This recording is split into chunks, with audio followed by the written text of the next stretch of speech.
On a tous déjà rêvé d'être riche. Certaines personnes sont prêtes à remuer ciel et terre pour cela. Et bien justement, nous allons voir des individus qui ont réellement remué la terre pour trouver un fameux métal, l'or. Donc on va se focaliser sur le milieu du XIXe siècle aux États-Unis. J'ai nommé la ruée vers l'or de la Californie.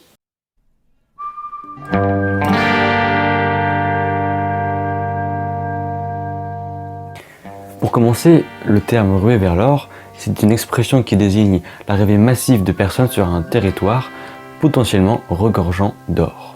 On appelle ces personnes des chercheurs d'or ou des orpailleurs. Cette histoire se déroule entre 1848 et 1856. Mais il faut partir 10 ans en arrière pour comprendre l'origine. En 1839, John Sutter, un immigrant allemand, débarque en Californie dans la vallée de Sacramento. En seulement 10 ans, il est à la tête d'un empire agricole. Cet empire cumule 1200 bêtes avec 100 salariés. Mais la chance ne s'arrête pas pour lui. Il souhaite construire une minoterie.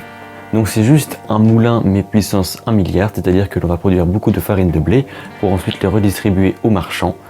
Voilà, donc c'est un moulin en plus gros. Il engage James Marshall pour construire une scierie qui elle-même pourra construire du coup la minoterie. Les ouvriers sont alors obligés de construire une fosse énorme pour acheminer l'eau vers la scierie pour que la scierie puisse fonctionner. Marshall fait un contrôle de routine et nous voit une petite fente et se rend compte que c'est de l'or. Bien sûr, Marshall va apprendre la nouvelle à Sutter et Sutter il va se dire on va le dire à personne. Donc il va en premier temps laisser la découverte comme un secret. Un ouvrier s'arrête en ville pour se rincer le gosier, sauf qu'il n'a pas d'argent. Et là, il va sortir une pépite d'or et va dire voilà de l'argent, c'est de l'or. Et là, le patron du bar a eu la meilleure idée de sa vie. Au lieu de partir à la scierie comme tout le monde pour essayer de trouver de l'or, il part à San Francisco où il va prendre le plus de matériel possible, il va ensuite embaucher le plus de mineurs possible et il va même crier dans la rue « De l'or dans la rivière américaine! De l'or dans la rivière américaine !» Au moment où dans l'état de l'Oregon la nouvelle apparaît, pas moins de 2/3 des hommes actifs partent pour la Californie. Ils vont s'autoproclamer chercheurs d'or. En 1852, la population californienne a explosé pour passer à 250 000 habitants. Sur les registres, on trouve des gens de partout, de l'Europe, de l'Australie, de l'Amérique du Sud et bien évidemment des États-Unis. Pour les 80 000 Américains de la côte Est qui vont migrer vers la Californie, il y a 3 chemins possibles. Par le train, un voyage qui peut durer jusqu'à 6 mois, par bateau, en contournant l'Amérique du Sud, donc aussi 6 mois. Ces solutions engendrent plein de problèmes comme la mort, la maladie, la souffrance. Ainsi, la fièvre de l'or fait délirer le monde entier. Mais c'était la chance de toute une vie. Des personnes qui sont pauvres et qui se rendent compte qu'ils peuvent devenir riches, finalement c'est la chance d'une vie. Avant la découverte de la scierie de Sutter, toute l'or revenait aux propriétaires. La ruée vers l'or en Californie va changer cette règle.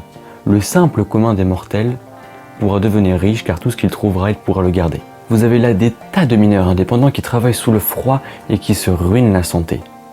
C'est une nouveauté pour le monde. Les Américains de l'Est vont trouver une région riche en or que l'on appellera le filon mer. Au fil des millions d'années, l'or est emporté par le torrent et arrive dans les rivières. C'est pour cela que l'on parle de sable ou de gravier aurifère. En 1949, la Californie a fourni près de 10 millions de dollars. Divisé par une moyenne de 40 000 mineurs, cela fait 250 $ par tête. Mais des milliers de gens continuent à affluer, toujours dans l'envie d'avoir plus d'or. En 1851, la production atteint 77 tonnes d'or. La majeure partie part pour l'est du pays. C'est une cargaison annuelle qui dépasse le budget fédéral tout entier du pays. En 1853, on atteint alors 93 tonnes d'or. Mais l'or facile que l'on pouvait trouver dans les rivières vient à manquer. L'heure du déclin a dès lors sonné pour la ruée vers l'or californienne. L'aventure n'a duré que 4 années, mais elle a été un élément fondateur du développement de l'Amérique de l'Ouest. Elle n'est pas retenue seulement dans les mémoires pour tout l'or et toute la richesse qu'elle a apporté, mais surtout pour le développement qu'elle a permis à l'Ouest américain. Les mineurs qui ne trouvent plus d'or décident de revenir à leur travail fondamental, c'est-à-dire l'agriculture, et c'est pour ça qu'en Californie, il y a énormément de fermes, parce que les mineurs se sont reconvertis en fermiers. Les initiateurs de la ruée vers l'or suivent le même chemin. James Marshall, celui qui avait trouvé l'or, finit ivrogne et fauché à chercher en vain un gisement d'or. Quant à l'empire agricole de John Sutter, ses ouvriers se sont rués vers l'or et ont totalement délaissé la ferme. Sutter évoque dans ses mémoires son rêve brisé. Cette découverte soudaine d'or a détruit tous mes beaux projets.